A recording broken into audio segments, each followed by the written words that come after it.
A little bit, huh? YouTube changed up the little interface a little bit, so I had to give. I forgot to go live. I couldn't find the button, but we're back and we're ready for another episode. I don't know if anybody's in here yet. Let's see. We got one person in the building. What's up, guys? Welcome back. Feels like I haven't done this in a while, but it's only been like a week. I took the week off, I guess you'd call it.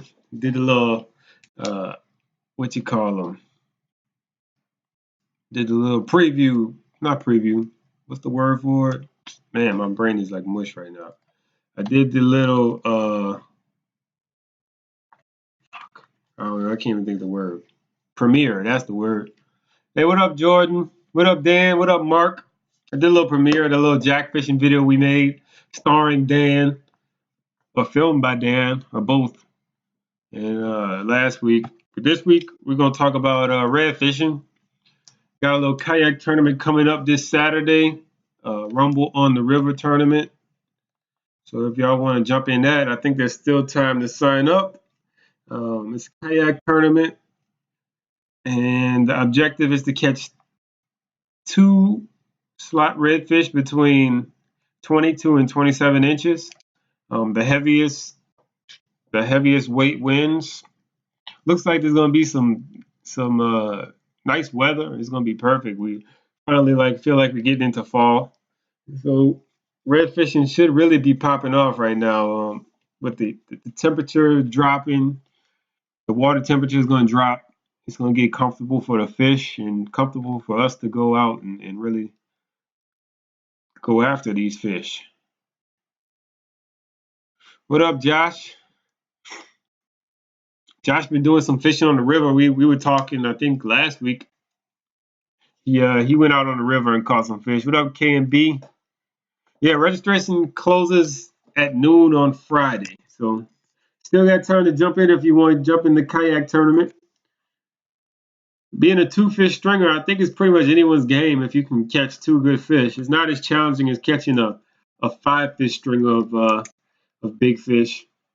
What's up, Gustavo? What's up, Gregory? Man, I haven't been to Lafitte in probably a year now, but they've been catching them down there. Every report I've been seeing a lot of reports of people fishing for trout out of Lafitte, like a little bit south of Lafitte, and they've been catching some trout all like for the last couple months. And I know the reds are always pretty good down there, so he's got to go there and try it in Lafitte, man. But yeah, like Dan said, the sign up is going to close Friday at noon, so still got some time to sign up.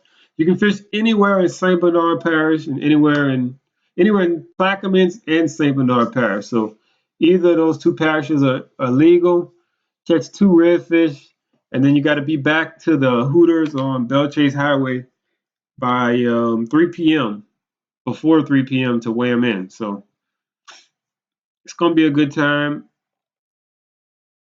and you should jump in if you want to challenge yourself a little bit in the fishing game.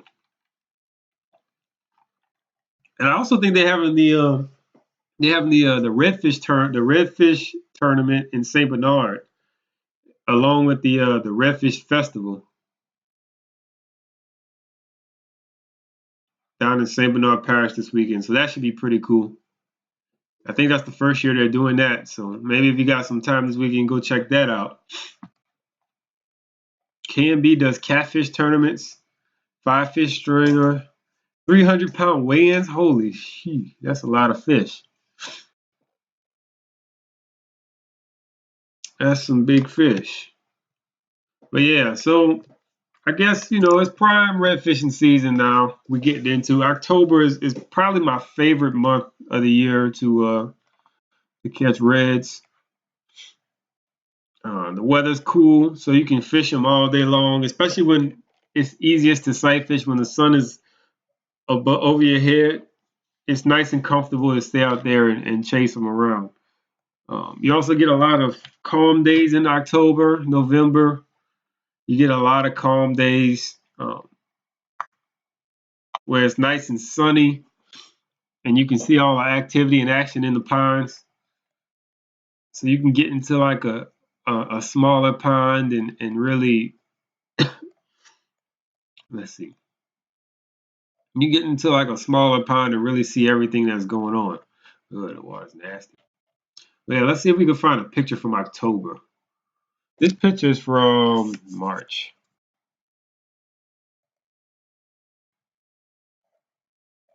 This one's from December, where you can really see like what it's like.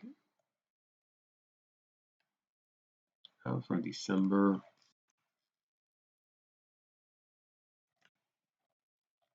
Oh man, I should have went and grabbed my tackle box. Yeah, here we go. This one from October 29th.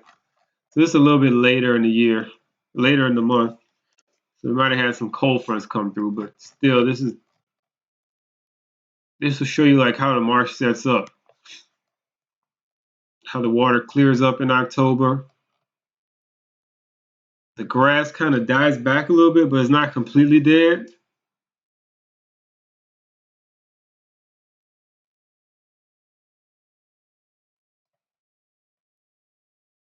And you can really see everything. You can really get in it. But what else goes on? Oh, there's still a lot of bait around in October too. That's a good thing. So the fish are really active and they're feeding up for the winter. So reds can get really aggressive, really active. Um, they have a tendency to give themselves away in the fall, where you can get on a shoreline and there'll be like a lot of little tiny shrimp on the shoreline, and you can see the shrimp kind of just hopping out in front of the fish. And as you see that, then you pretty much know that that's a red cruising down the shoreline. You can sight cast them like that. Or they'll just be busting bait or really crushing bait on the surface on the shoreline, and they'll give their self away like that.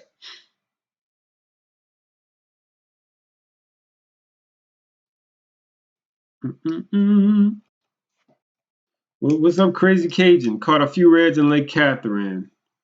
320 inches. His buddy caught 13 trout and a big red and sheephead at the rig out from L&M. Wow, that's pretty good.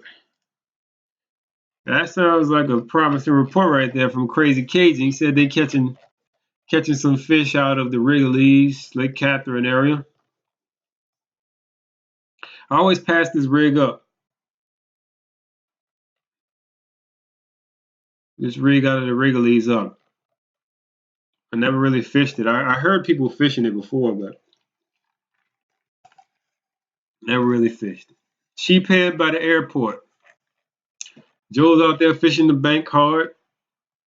Says he's been catching some sheephead by the airport. I got my poles in the car now, though, son. I'm gonna have to come out there and see what y'all doing. I'm gonna have to come see what y'all doing. 5-person limit of reds and Chalmette. Damn, Andy, that's a meat haul right there. Yeah, this is the time of year where the reds get kind of easy to catch. The water cools off, so they're a lot more active. Um, Between the spring and the fall, that's your best times to go and get them. And personally, I like the fall a lot better. It just seems like the bait is more plentiful and the fish are just a little bit less weary and wary of your presence. They're more willing to eat, more conditioned to be eating.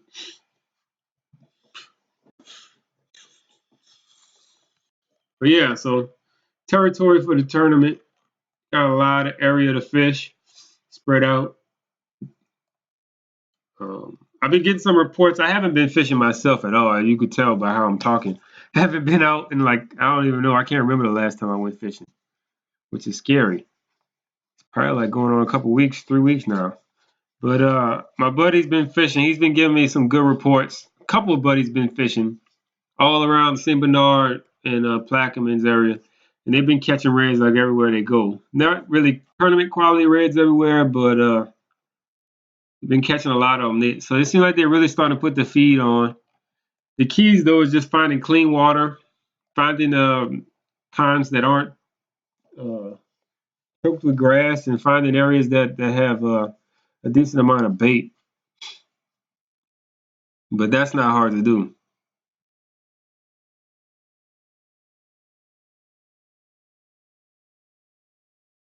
Nice, Mark. Yeah, those, Lake Catherine has been full of reds, along with Lake Pontchartrain, like the North Shoreline, has been full of reds all year. The spillway didn't really affect the reds at all. And then I heard of people catching them out in Lake Bourne along this shoreline too. So this whole area is just chock full of reds, which is good to see. Cause I don't know, the last few years we hadn't really caught that many along that area. We haven't really been fishing them though. I'm more of a trout guy myself anyway, so you can't take what I say about redfish with too much salt. But yeah, also October is also actually a really good month to catch bull reds in like the fringe bays. Um, Usually they have like the IFA tournament, popping a cork along the flats, inside the bays, inside the passes and stuff like that is always productive this time of year. If you get out there, like if you go out at Joshua's or Empire, stuff like that, you get out into areas like this that are like right inside the marsh and just fish along these flats and bays where you have these points and along these shorelines. Look for mullet, pelicans diving, bird activity, stuff like that.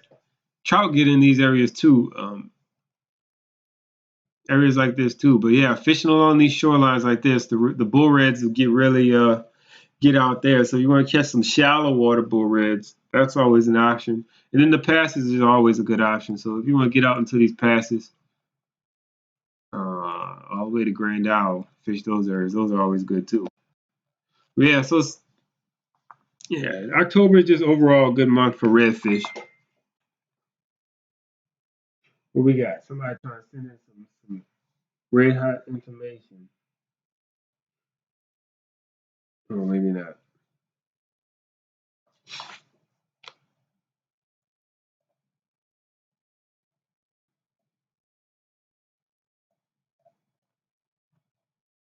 What are you at? They're in the water, Kyle.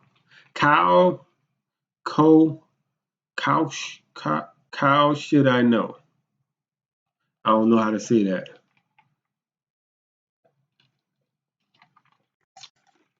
Fall fishing really starting to take off though now. Once we get into October, Jordan says he's catching trout off the highway. Yeah, my buddy went down there last week. He did pretty good. They caught flounder, trout, and redfish off the highway. So yeah, that area is starting to take off too. So got lots of options right now, guys. Lots of options. Hey, thanks, Josh. Oh yeah, we're supposed to get that catfishing thing together. I'm gonna get with you. I think I don't know. We might have to do it this weekend sometime, maybe, or next week. I'll put out the message though once we put it together, Josh. Yeah, it was my birthday Saturday. I ain't do nothing good though. I've been dead tired working. They've been killing me. Like they don't want me to go home some days. So yeah, that's why I haven't been fishing. But lure selection for slot reds. For the bull reds, I just like to pop a cork, like on these fringe areas.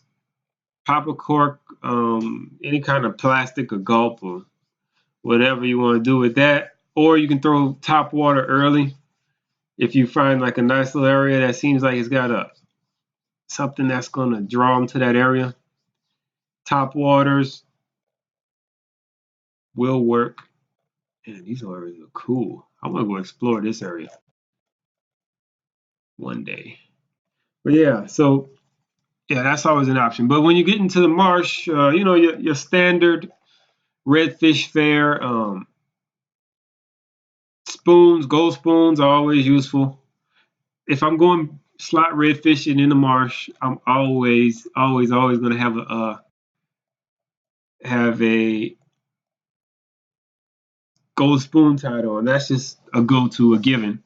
Um, Another thing I've been doing lately though is when I'm blind casting, I've been kind of just dragging my bait on the bottom in likely areas. So if you get into like a pond, let's just go right here and pour sulfur. If you get into a pond like this and you come up to this little cut right here, I've been just throwing my jig head in the cut and just kind of just dragging it out slowly, dragging it on the bottom with like a 1/8 ounce jig head, 16th ounce jig head if I can get away with it if it's not too windy. I've been throwing that 16th ounce head on my spinning rod with 15-pound braid, which is pretty light and pretty thin, so I'm able to cast it pretty good with that. And that's been useful. And I've also been sight casting with that little small jig head. That's always a good standby. And when the plastic I've been using though, you want to use a smaller plastic, something with a slimmer profile that when it hits the water, it's not going to spook your fish. So the 3-inch gulp shrimp works in various colors. I don't really believe in colors, like whatever color you want. What else I've been using? The Matrix craw or whatever craw, shoo craw. Those have been good. What else I've been using? Just a straight tail soft plastic, something with not a lot of action, do nothing action that when it hits the water, it just really doesn't make as much. You want to have something with a small profile, not to make much of a splash. And that also goes for when you're sight fishing, or especially when you're sight fishing. You want something that's light entry. Swim bait, like a swim bait hook with a plastic, a light swim bait hook, that's also really good for sight fishing, where you're not making a huge splash when you're casting at the fish. Amalia Reyes. What time is good for reds or jacks? And what type of rig? Um, yeah, Jordan pretty much answered it right there. July to September, kind of getting to the end of jack season already, which sucks because they never really came in. But yeah, this time of year,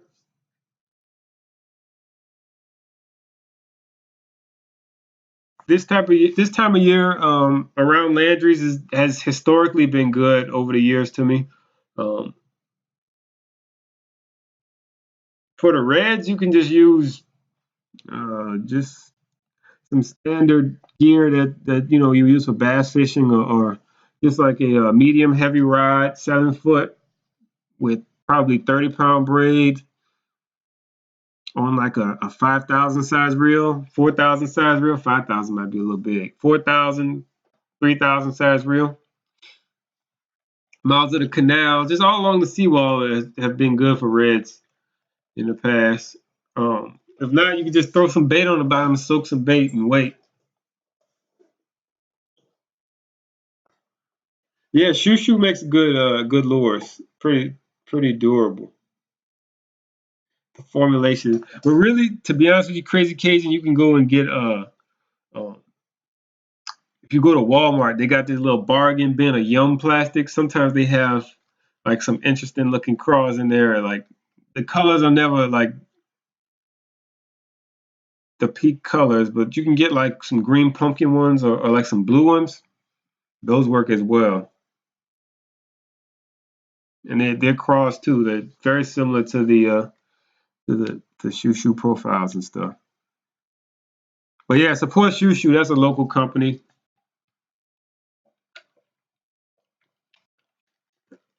They should have them at any good local tackle shop. The shoes. Um, I know Barataria Bait and Tackle carries them. Puglius, Shags definitely probably got them. But yeah, you want to rig those up. I like to rig those up on a weedless worm hook. That's definitely the way to go with those. Oh God, I really had nothing planned for today. I just kind of winged it on the red fishing topic because redfish were on the mind since we got the tournament coming up. Anybody got it? Let's see. We got some good questions coming in though. Let's see what else we got going on.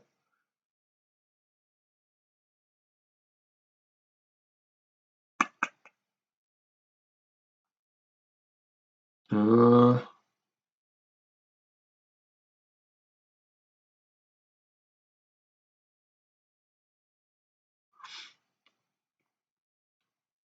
Yeah, those weedless swim bait hooks are always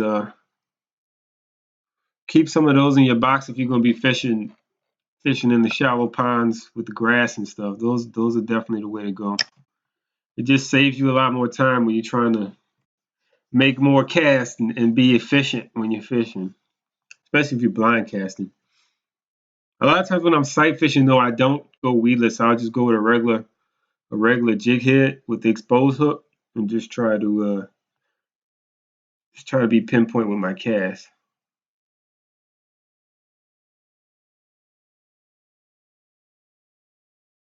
Really, Dan? To be honest with you, I'm bad at this. I always overweight my hooks. I always overweight my baits. Like a lot of times, if the fish aren't like being real spooky, if the fish aren't being real spooky, I'll go with like 3/8 in like the shallow ponds and stuff because I want to be able to cast where I want to cast. I feel like I've got better control. I've got a lot better control with more weight, and I want the bait to get down in front of the fish's face before it's before the fish has a chance to get away. But yeah, so it's just a feel thing though for me. Like some days you can't get away with a heavy weight. You got to go and downsize your weight and be a little sneakier. Same with the gold spoon. Sometimes you'll be throwing the big gold spoon, the 3/8 gold spoon or whatever, half-ounce gold spoon, and they won't react to it. You put the small spoon on, they'll crush it.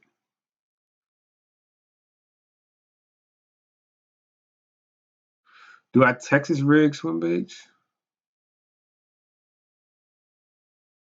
Yeah, deputy. What's up, deputy? I definitely Texas rig swim baits um for reds, but then that's when I'm going to like a little bit bigger presentation. So I'm going to Texas rig like a 5 inch hollow body swim bait or a 5 inch solid body swim bait, I guess. Um, but then most of the time when I'm doing that, it's just on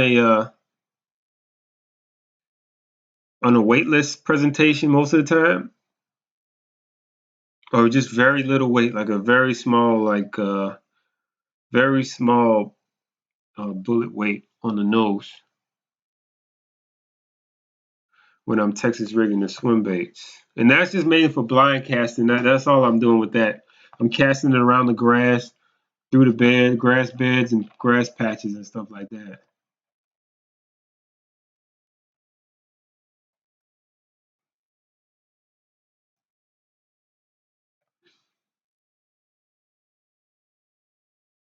Cool. I haven't been out to Irish Bayou in a long, long time. I need to start like sneaking out there when I'm bored.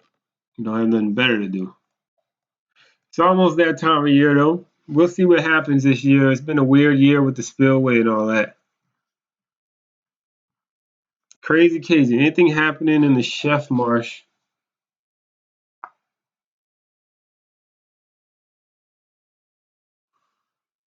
The Chef Marsh. You talking about like this area back here? I don't know which Chef Marsh you're talking about.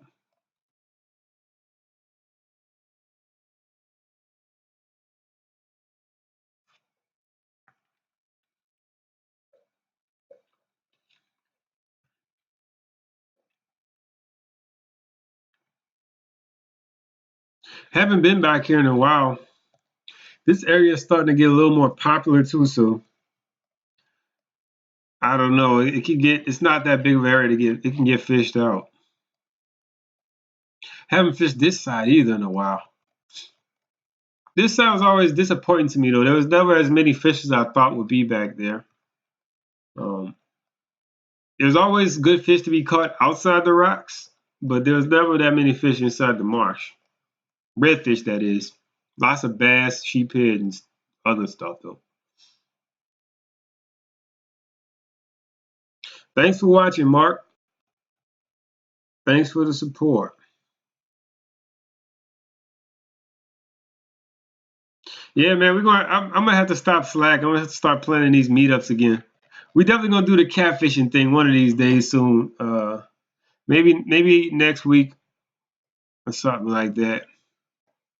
We're gonna get on the river and go catfishing. Maybe like bring the grill or something too, and cook out, hang out. Probably one of these weekend nights. The weather's nice, and I heard that the catfishing. We heard the catfishing was doing pretty good. From Pontchartrain to the Chef Bridge. Oh, so you mean like up in this area? Yeah, I haven't been in this little area in a while. Actually, to be honest with you, I don't go in this area much at all. I know the bass fishing probably is pretty good. But yeah, this area that I was talking about, like the reds were always a lot less plentiful than I thought they should have been. Man, look at this area. There's like grass beds in here. Looks shallow. Yeah, I think I got a little grill we could probably bring out there. I don't know, man. I don't know when I'm going anywhere. Um, Lately, I've been off on Tuesdays, but then once Tuesday rolls around, I've been too tired to do anything like the past 3 weeks. I've been too lazy to get up early. But yeah, I'm definitely getting that itch to go fishing. Like I was telling somebody today, like I really feel like going fishing tomorrow, but I can't. But yeah, we're gonna definitely get out there this coming Tuesday if I'm off. So if you can swing a Tuesday off, we'll make a trip somewhere. That's for anybody on here.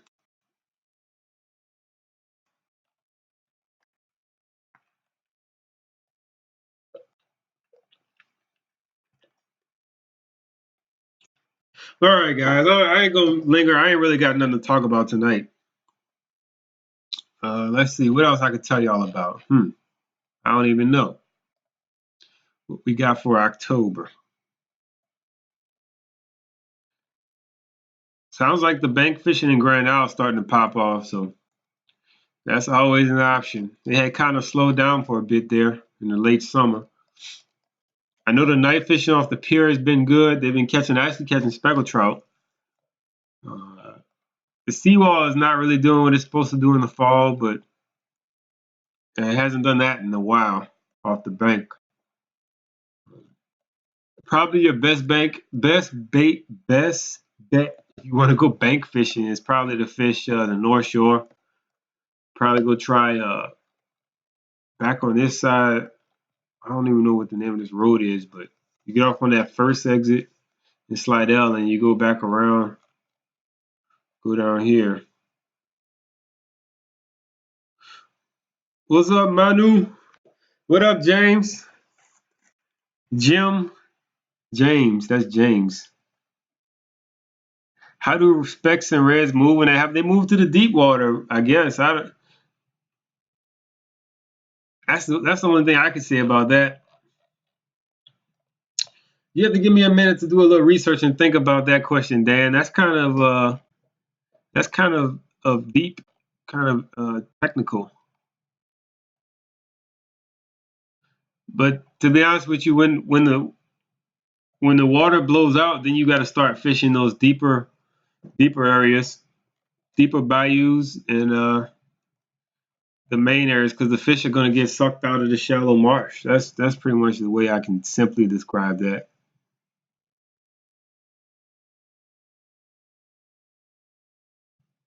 Damn, Jordan, don't be putting all the secrets out there like that, man. You're gonna go next time and they're gonna be like 15 people in your spot. What up, Joe Blow?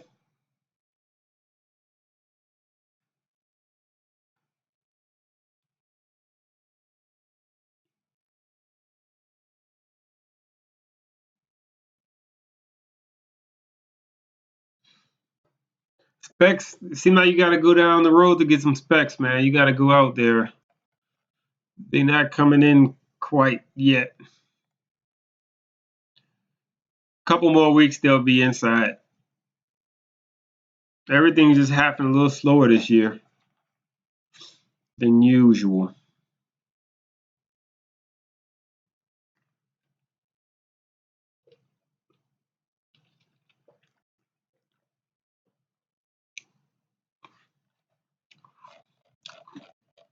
Yeah, Jordan.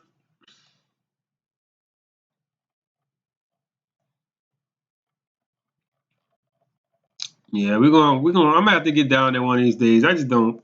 I'm gonna have to learn how to night fish. That's what I'm gonna have to learn how to do. I've been saying I want to do it. I just haven't never done it before. I want to start night fishing for speckled trout, and not necessarily in the lights, like in areas that are away from the lights, just areas where the fish feed at night.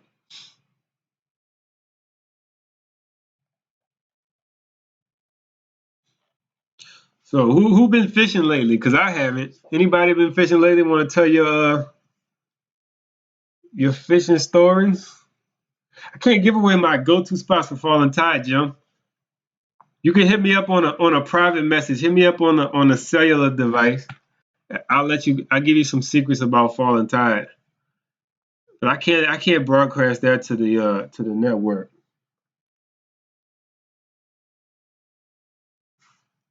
The rocks behind Shell Beach.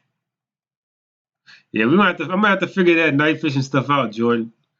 First, I gotta find somebody who's willing to go with me. Yeah, freshwater is fishing. Everywhere you go is freshwater fishing nowadays, like in the salt water and the freshwater. It probably is still pretty grassy behind the rocks in Shell Beach. Still haven't really had time to let that grass die back. This is a old picture. I don't even know when this picture is from. From March.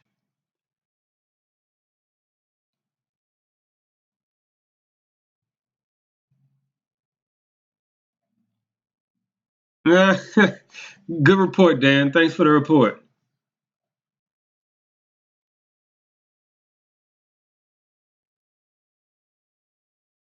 Yeah, Deputy, I seen you online. Yeah, caught you a little bass on the jerk bait, huh? That's a good bait to start practicing with. It's about to be prime jerk bait time.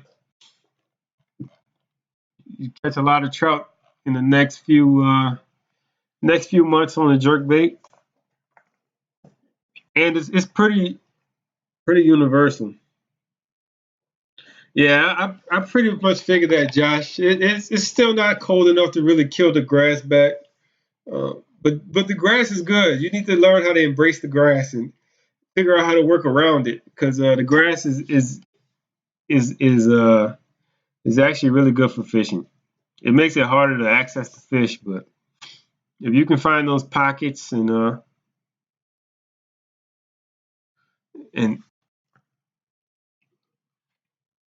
figure out a lure that can get to them, that can be really good. Saw two reds doing your lunch break in the bayou. Man, I haven't caught a red. That's a good idea too.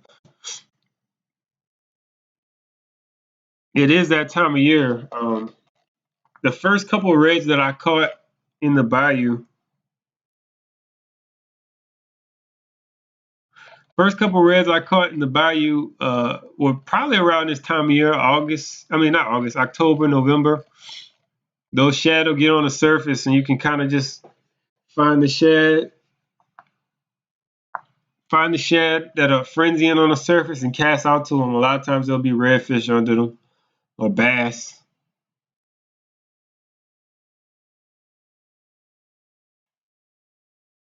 Yeah, deputy, get ready, bro. We're gonna make a trip one of these days. It's coming. I just gotta get the I don't know. I just gotta we gotta get together and make it happen.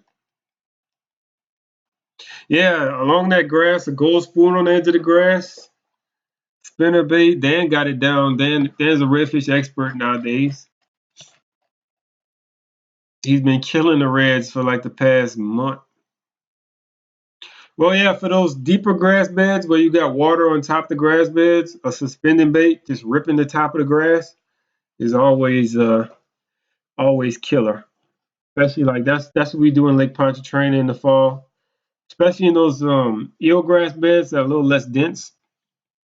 If you can rip that miradine or that jerk bait, so whatever suspending bait you're throwing over the top of that grass, the trout love it, and they'll come out of those little potholes in the grass and little channels through the grass and come up and crush your bait.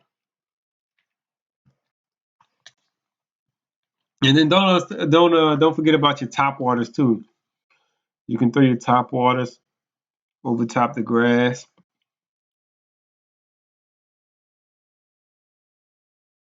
Yeah, man, this that time of year when the bayou actually gets pretty good. It clears up, water gets clean, and the bass actually do well.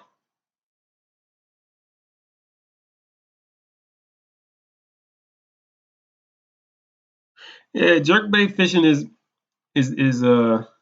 that's one of my favorite ways to fish. To be honest with you, that light uh, suspending baits.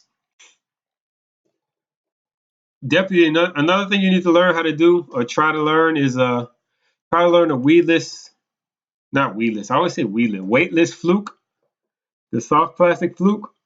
Just nose hooking it or hooking it with a worm hook sometimes. If you want a little more weight, try to learn how to work that. It's similar to that jerk bait action, but it's a lot more. The presentation is a lot lighter, a lot more lifelike. It's deadly, but you got to be real patient with it because it's so lightweight that you can definitely work it too fast. To be honest with you, color I don't really subscribe to color, especially with top water. Um, I usually just pick a natural looking color, a mullet color, something that looks like a mullet.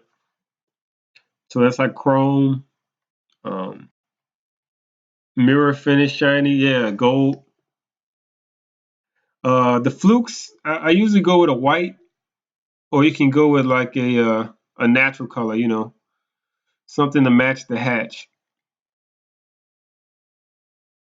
But yeah, that's a pretty universal technique that you'll catch your bass on that, and you'll catch trout and reds and whatever else is chasing bait fish. But that's really good in the grass as well because you can kind of pull it through the grass. You won't get snagged up and stuff.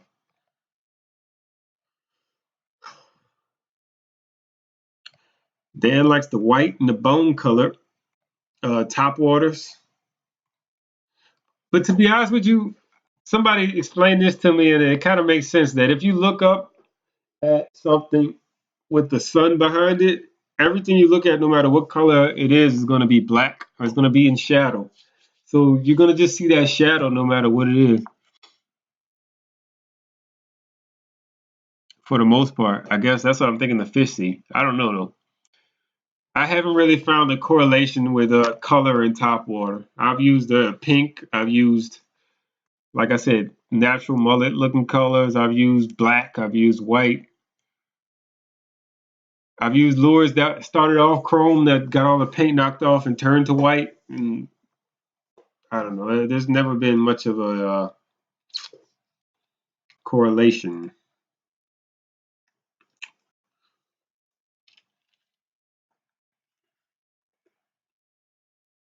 Owner hooks with 1/16 weight on the hook was awesome for flukes. Yeah, Mark, that's a good way to go too. That's probably what I should do because I always work it way too fast. I always work the weightless fluke, just like I'm pulling it out the water. I gotta kind of like hold myself back from working it. That's why I like to use the the Miradines and the Corkies and stuff like that that sinks a little bit faster. But I've definitely been outfished by my brother with a weightless fluke. He's really good at working those weightless lightweight baits. And even the jerk baits, he's always been pretty adept at getting those to perform. And one thing I know is that he does is he doesn't overwork it. You can't overwork the jerk baits or those weightless baits. The key is to let him sit there and just kind of hover in front of the fish and just let it make his mind up that he's going to eat. There we go. We got S. Raddick. To be honest with you, Deputy, the tournament that's coming up this weekend would be a really good tournament to enter. It's a two redfish stringer.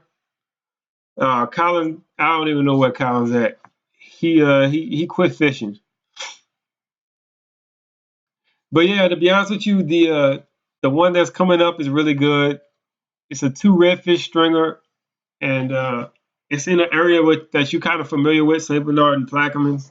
But if you I understand if you can't do that one, but after that, I don't know. There's not many tournaments coming up until next year, so to be honest with you, I would just jump in. It doesn't hurt, and you're gonna learn. You're definitely gonna learn something by doing the tournament. It's gonna accelerate your learning. And for a lot of people, they jump into the tournaments and then they want to do better. So then their fishing kind of catches up to their ambition a lot faster if you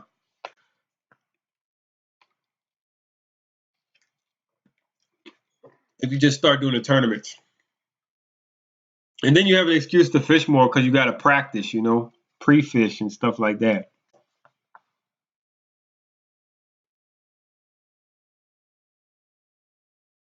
Oh yeah, I forgot about Falling Tide. Thanks for reminding me that. Yeah, Falling Tide.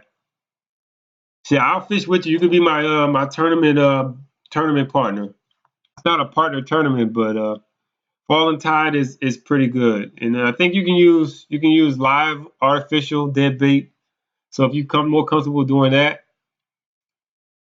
damn man, I can't believe I forgot about Falling Tide, and it's down in Plaquemines Parish as well. So if you want to do that, that'd definitely be a good tournament to jump into. And it's also one of the flagship tournaments for the club, the Bayou Coast Club. So they have door prizes and a raffle, and they have food at the end. And then they have like multiple categories you can win for trout, red, flounder, or then the overall slam. Shit, yeah, we have a big group, but we can't have too many people now just like overrun the spot. But yeah, we could team up for the Fallen Tide.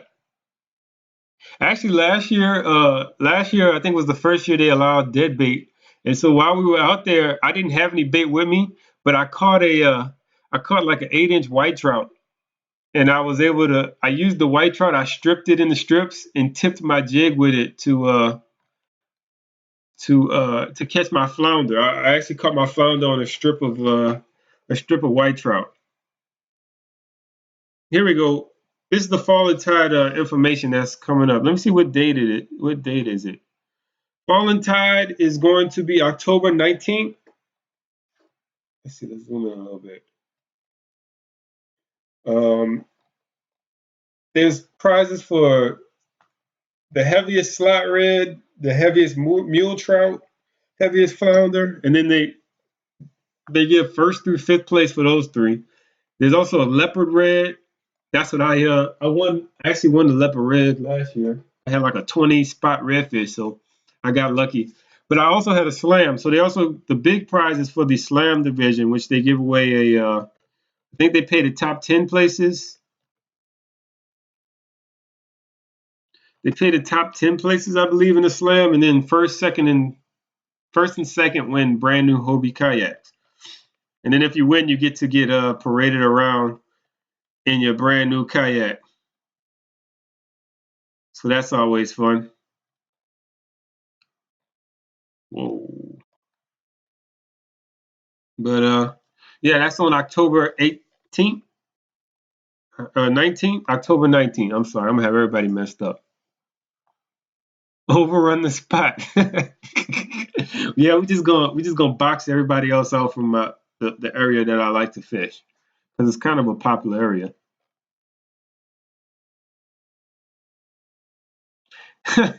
Yeah, I wish I had a picture. Let's see, maybe I can find a picture of that fish real quick. Let's go to Inst-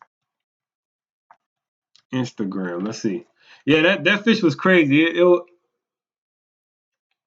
I had my heart set on catching a slam for that tournament, but I caught that leopard redfish like very early on, and I was like, well, I got insurance. If I don't catch a slam, I'll definitely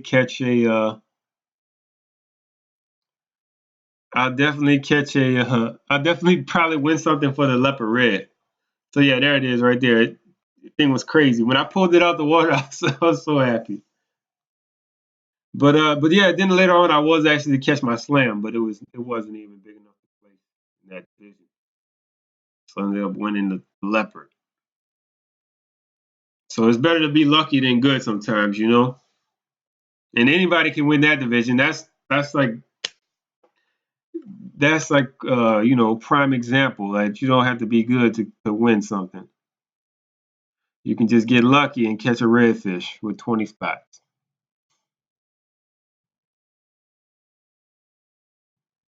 But all right, guys. So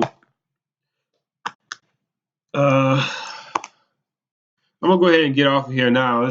I've been stalling for the whole night, I guess you could say. So yeah, get out there. No better time than October to go red fishing. Reds are gonna be really easy to catch. Just keep an eye out for them.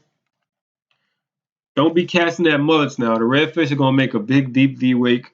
They're gonna be pretty obvious. It's like, damn, that's a big fish moving right there, but it's only gonna be like a 23-inch redfish. But cast at those big wakes. Cast at areas where you're seeing shrimp popping, where you're seeing mullets getting nervous, and just get out there and go fishing. Throw your line in the water. Chances are something's gonna bite this time of year. So have a good night. Thanks for watching. Thanks for keeping the chat live, carrying the show tonight. Couldn't do it without you guys. And I'll see y'all next Wednesday. We're gonna talk about cold fronts, I guess. We're gonna have to get ready for cold fronts. Good luck, Dan. Let me know what your report's talking about. Tell me where the big fish are at. And I'll see you guys next Wednesday at 8:30. Good night.